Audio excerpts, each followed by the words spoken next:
Yeah,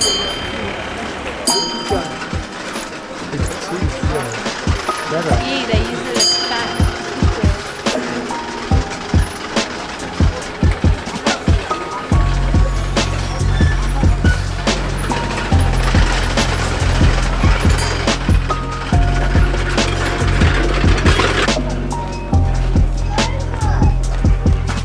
So it might be time to get my piercing to totally adapt. Yeah.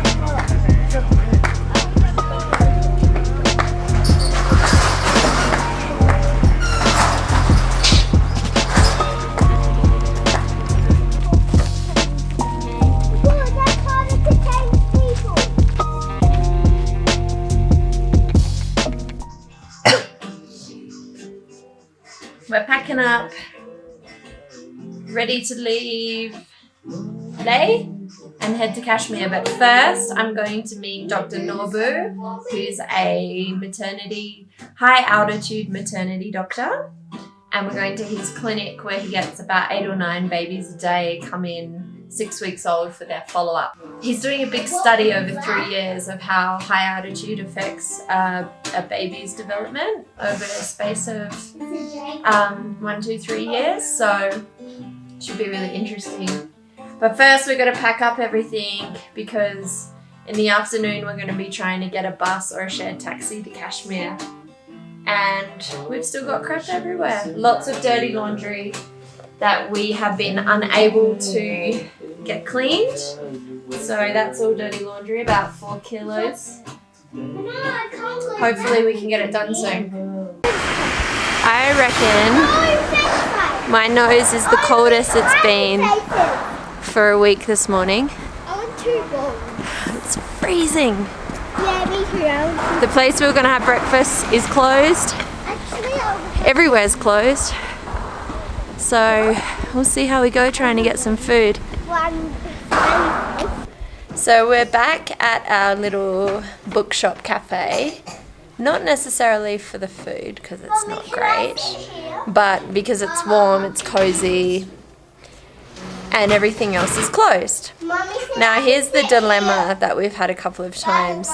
This cafe has like little hash brown potato chips and French fries, frozen food, and as all kids, they are attracted to it. So the last time I just let the kids have it, Ryder was then sick most of the day, and he's decided that he would like to have them again today. So he's going to have breakfast oil. They have had an apple for brekkie. But the interesting thing is we have a really, really massive road trip tonight. And on the last road trip, they vomited it all night.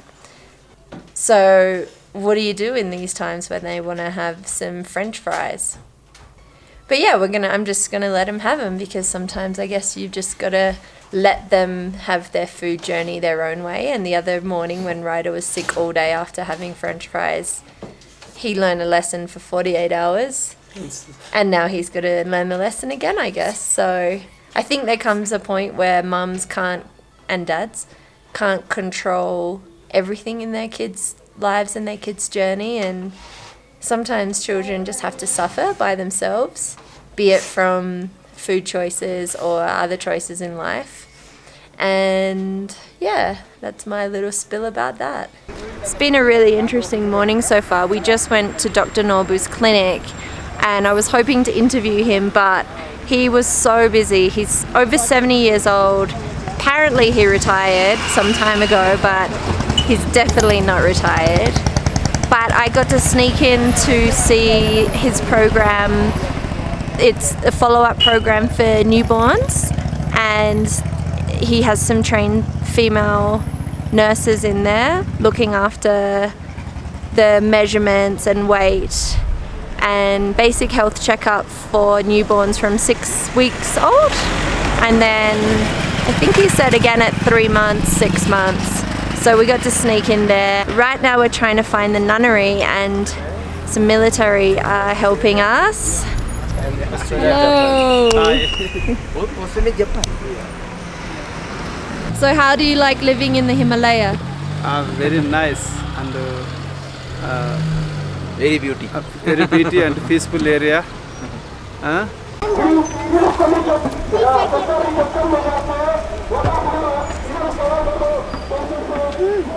I can look out the window. That window. It's gonna be the best ride ever. We're going in. Oh, none of that. Yeah. I better hold on. We're in the army car. We're in the army car. I'm holding on. Don't shut. Yeah. So now we're more. I think it's like in Africa, and then they are kind of questioned because they're not pretty free. Yeah. And then so we put it inside the car so no one start to questioning like what that foreigner do with the army. So basically, stop it. You're locked in. So the army guy we just met who's about to give us a ride to the nunnery, can't really film him too much because his boss drove past before and didn't look very happy about the camera being out. But he's just told us that when he takes his leave each year, he's actually an assistant to a scientist who's a social worker, and he's passionate and focused on poor village education.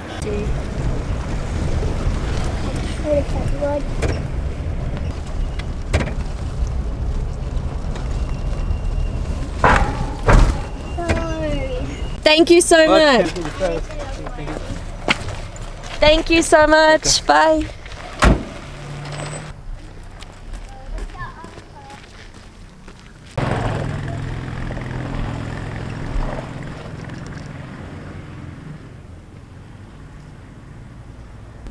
We are walking around kind of the outskirts of town, mostly a military part of town, trying to find the nunnery, which doesn't seem to be like the word understood. Church is understood, and I hope it's the same place. We keep getting pointed down this direction.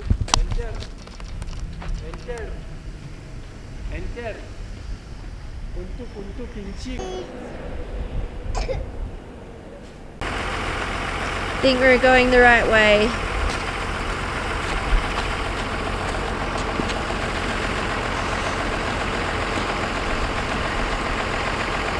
That was interesting. So no footage from inside the monastery, but we just spent maybe 30 minutes talking with the head nun, who actually is a pretty powerful woman, I would say. She spent the first 10 minutes basically telling me I was a bad mother for taking the kids on the journey, particularly in India by road, and very much focused on their health and that they would get sick. And then I was actually kind of speechless. Yeah. And then she a bit later asked Ryder and Hunter if they were having a good time on the trip, if they liked, and really like kind of digging, like, are you having fun? Do you like the bus? Is your health okay? And Ryder was just like, yeah, we're having fun. We love it. So that was really interesting. A good turning point, because I think maybe she realized, maybe that I'm not as crazy as she first thought. My first reaction was just like, who is this woman telling me like I'm the worst mother in the world? She's supposed to be a Buddhist nun. Are you kidding me? Yeah, so she basically didn't want to make time for us to interview her or learn about traditional healing, but then she went quite into it, and I think we got quite a bit of information from her. Yeah, it's like kind of basic that we already know, but to learn that from someone who spent like more than 40 years in that kind of wisdom, share that words and then that moment with her was interesting. Yeah, it's pretty interesting. You don't have that in like basic life. Like it's really moment of the trip that I really remember. Well, I think she said that really stood out for me, and I'm still digesting the information, is that they're empowering women to become the communicators and health advocates, so learning the Tibetan natural medicine, to go back into the families in the villages and become better mothers, better wives. So I'm still digesting that. But what she said is a lot of the stress that causes a lot of problems in the villages and a lot of problems with health actually comes from the men. And so she's empowering women in this monastery to then go back into their villages and help people get out of their heads, get out of their stresses, respect their elders more, whinge less, complain less, and realize the beauty in all life and that the beauty comes from compassion. So anyway, we need to get some food now and try and find a way back, but I think we'll digest that conversation and maybe share more about that later after we've had some time to contemplate. Back at our buddy's place for some Indian food. What? They're getting moved back. And you? Roti.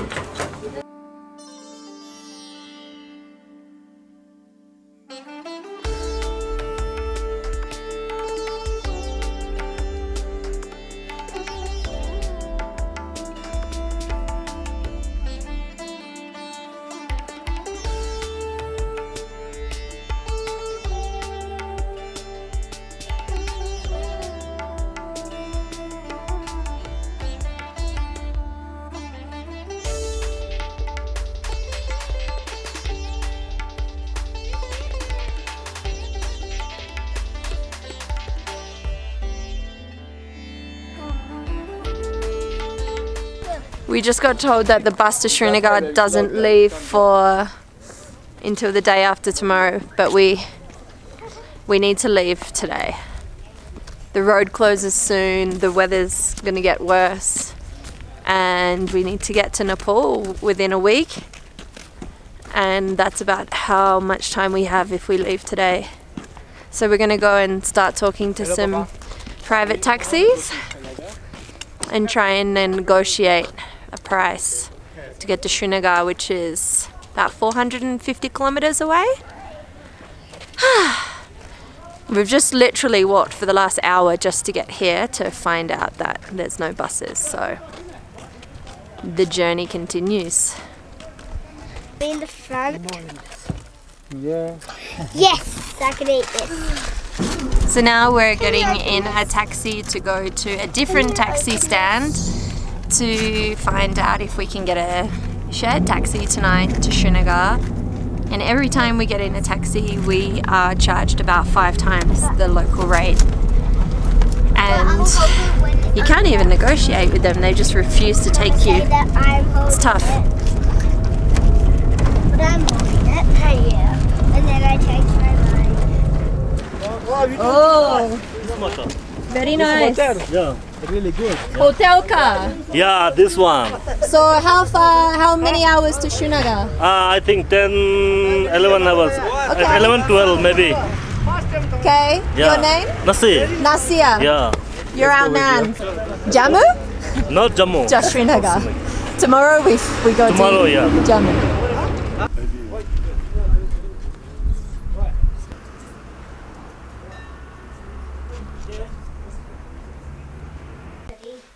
So we're back here in our hostel and we unfortunately missed Dr. Nobu. He was waiting for us when we were over visiting the nun, and then he had to go to the hospital and he's not going to be back till about 5, and we're apparently getting a taxi at 4:30 to Srinagar. So that's a shame. Apparently, because so here's the situation with the taxi. We negotiated 5,000 rupees, which is about $100, to go to Srinagar, and we had to pay him 500 rupees, so $10 in advance. And I trust him, but what are we gonna do if he doesn't show up? He doesn't show up. Financially, it's denting into our budget a bit. We're not necessarily the rich tourists that they might be used to. We're travelers, and I think there's a big difference between a tourist and a traveler. In the same time, we've been helped out a lot. Like, we got picked up in the military today, and I guess it's half and half. Ladakh in general has been probably the place we've felt the most out of flow, so that's been interesting, and I'm sure we've actually probably done a lot of growth internally here that will become apparent as the days and weeks go by, but we definitely feel it's ready to leave. I had more enjoyable experience being in Mangyu village, like out with the villagers, than I did in the city here in Leh. So I have no idea what to expect in Srinagar. We're going overnight. The military told us today that Srinagar has some trouble, but then when we said really, because we're going there, they were like, oh no, you'll be fine. So I think we have to be more careful. We'll probably arrive early in the morning, and we need to get to Jammu. Whether we go to Jammu in the same day or we spend a day in Srinagar, I think we'll just go by feeling. Yeah, I think my impressions of Ladakh is that I would probably want to fly here if I came again, and I would want to come before the winter and go spend some time in Sanskar Valley and spend some more time in the villages. But if you do come, I think it's got a lot to offer, but timing here is very important, because when you come at this time of year, you're going to get just stuck essentially, mostly with transport and food and the availability of things on option for you to do. This is our situation. 1, 2, 3, 4, 11 hours of being comfortable in the uncomfortable. This is how you grow. Wow.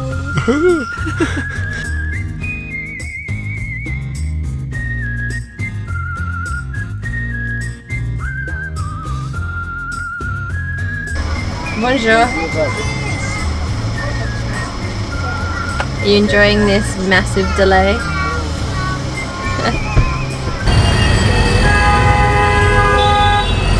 Back in Varanasi, and I love it.